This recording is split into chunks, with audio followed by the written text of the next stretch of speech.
أعوذ بالله من الشيطان الرجيم.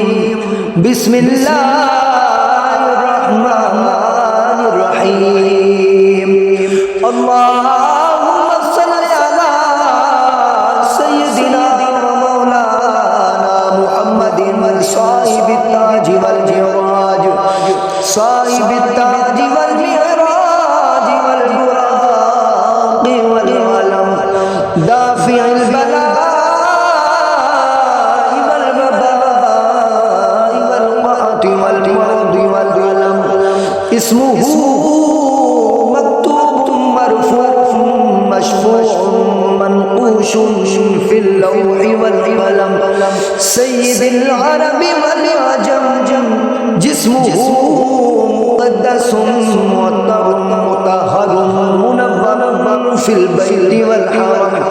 شمس الضحى بدر الدجى، صدر العلا نور الهدى، كافي الوفاء كافي الوفاء مصباح الظلم.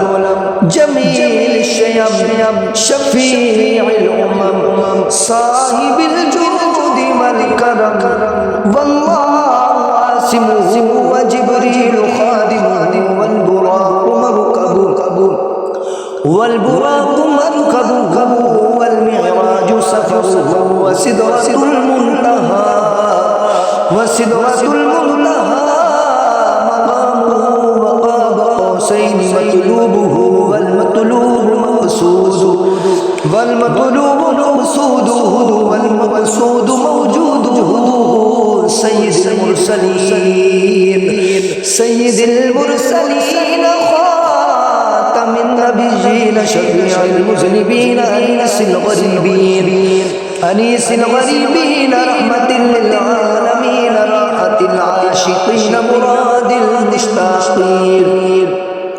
مراد المشتاقين، شمس العارفين، سراج السالكين، مصباح المقربين، محب الفقراء والغرباء والمساكين. سيد الثقلين، نبي الحرمين، إمام القبلتين، وسيلتنا في الدارين. صاحب قاب قوسين، محبوب رب المشرقين ورب المغربين. جد الحسن والحسين، مولانا ومولى الثقلين، أبي القاسم محمد بن عبد الله، نور الله. يا أيها المشتاقون بنور جماله، بلغ العلا بكماله، كشف الدجى بجماله، حسن الجميع خصاله.